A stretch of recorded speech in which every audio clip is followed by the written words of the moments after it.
Alright, que paso amigos, John's Moto Garage here. Super special day. We hit the hundo subscriber mark probably like a week ago, and I haven't said thank you yet. So thanks a bunch to all of you for subscribing, liking the video, for all your comments, everybody who participates. Today we're going to be doing the numbers on the Suzuki Boulevard, so we'll jump to that video here shortly. I'll tell you guys how much I paid for it. I just wanted to do something special for you guys since we hit the hundo mark, and I am still doing the giveaway.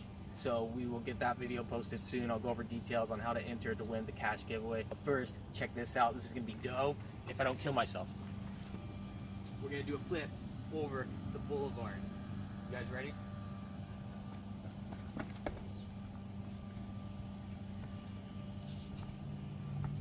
Whoa, that was close.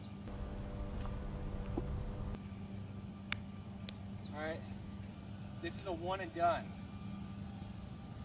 And I'm wearing boots. Everything about this is completely horrible.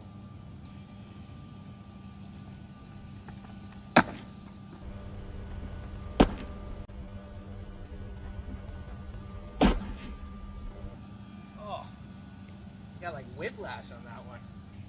John's Moto Garage. Thanks a bunch. I appreciate the support. I'm gonna go put an ice pack on my neck and go talk to my doctor real quick. In the meantime, enjoy the clip. I take this bike for a spin. I'll tell you how much we paid for it, and let's see who guessed it right, if any of you did. All right, let's check it out.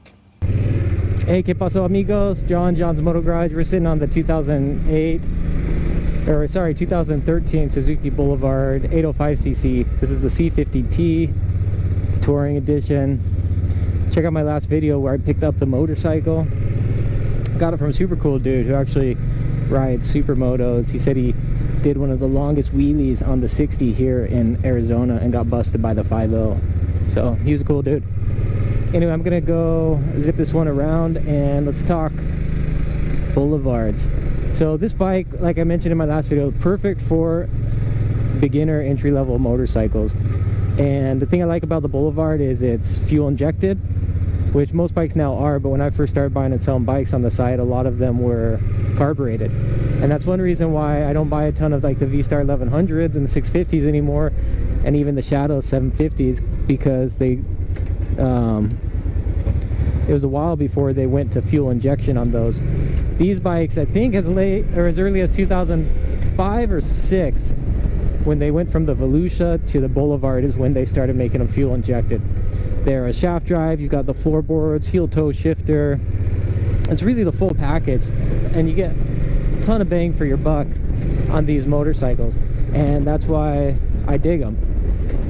They're very smooth.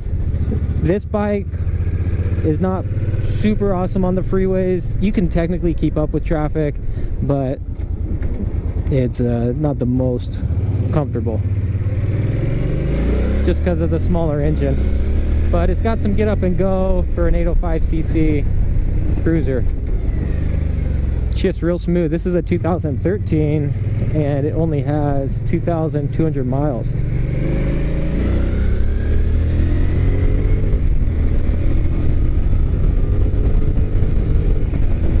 So here we are cruising 70, 75. I think it's a 5-speed if I'm not mistaken. And it does fine at 70, 75 miles per hour. But it's not going to, on like a super long ride, it's just not going to be the best. But honestly, you can pull it off, and a lot of people do. I have a buddy who, on a 750 Shadow, he mobbed all the way from like up in Idaho down here to Arizona. He went all over the place. On my first Shadow 600 VLX that I ever bought, my first motorcycle ever, I took that thing all the way up to Montana. Nearly made it to Yellowstone.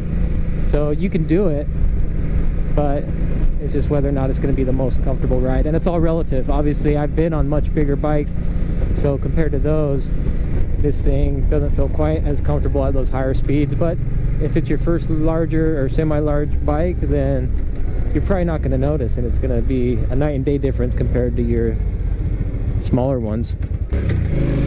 But they are smooth bikes, and dollar for dollar, you're getting just so much more if you were to buy something like this compared to spending all the money you would on, say, a Harley Sportster. And these just feel a lot bigger and more comfortable, in my opinion, on a longer ride than your Sportster. For me, when it comes to entry-level cruisers, that's being like your Shadow 750, your Vulcan 900, your Boulevard. Honestly, I think the Boulevard fits the bill when it comes to that classic styling. It just looks like a classic bike, and I'll step off here in a second. You can take a look. The Vulcan 900, in my opinion, is the smoothest and most comfortable of those bikes. Seems to have the best gearing ratio and the best, you know, power, and it is the biggest engine, so you can get that Vulcan 900, but I don't think styling wise it looks quite as good. The Shadow 750s are nice, but you have to get a 2010 or 2011 and newer to get your fuel injection on those bikes, and those are hard to come by. People like to hold on to them, and of course they demand top dollar on those Hondas whenever they sell them. So here it is, beautiful two-tone, kind of pearl white with a bit of metal flake to it. You know, it's a C50T.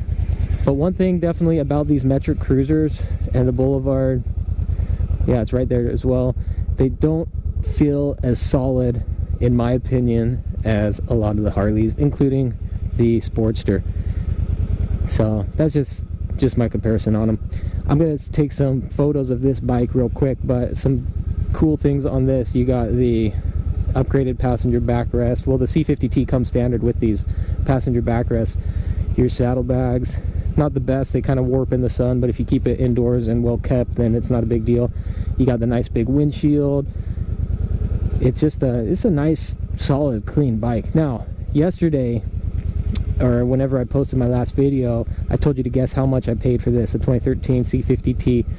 KBB trade-in is around 35, 36 hundo, retail 52 or so, somewhere around there. So this bike, the guy had it listed and was asking 3,800 bucks. I offered 3,000. Initially, he countered at 33, and I had stuff going on. I went out of town. When I came back, I followed up to see if he still had it, which he did. And long story short, I ended up getting the bike for 3,000 bucks, which I think is a smoking deal. It's a 2013. So for somebody who's just getting into riding, to get something like this with only 2,200 miles for 3,000 bucks, you really can't beat that. And these are liquid cooled as well, so perfect. I dig the white walls, nice look. This one, you can tell, has been well kept. It's been sitting in the garage, hasn't really had a lot of sun exposure, minimal use, and just solid, beautiful bike. So that's it, the 2013 Suzuki Boulevard C50T. Picked this sucker up for 3,000 bucks. Let me know, do you think I got a good deal? Would you buy this thing for 3,000? Do you think it's a solid moto? Leave a comment below. I'm gonna take some pics of the bike real quick and then we'll jump back on. That video ended somewhat abruptly, and I wasn't able to finish the follow-up because something went down. I'll post in a later video what happened. It wasn't to me or the bike, but it was in the area. I ended up having to help some people out. Nothing too gnarly, but stay tuned, I'll show you that. Anyway, so that's what I paid for the motorcycle, 3,000 bucks. And again, KBB is like 36 hundo, trade-in, and 5,200 or close to that. Anyway, let's see. We had a couple people who actually commented, so gracias, thank you for commenting. Let's see if anybody got it. I wrote down a few of the comments here. Where the heck is that? All right, so Hector Esquivel, I hope I pronounced your name correct. Gracias for checking out the channel and commenting. He guessed 3,200 bucks. Very close. I paid 3,000, so you're very close. And 3,200 would have been a smoking deal too.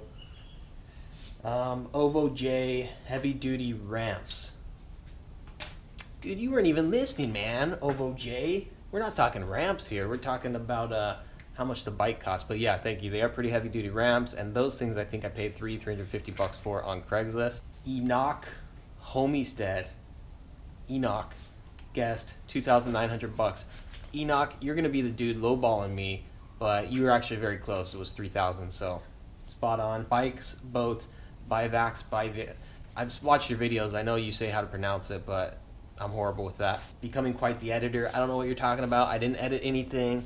That was all just one single shot. You're probably referring to when I jumped off the truck onto the motorcycle. That was a pure stunt, straight out of the heart. There was zero editing there at all, guaranteed. Gotta stretch out, gotta stretch out. Whoa, getting tipsy. Ready, set, go.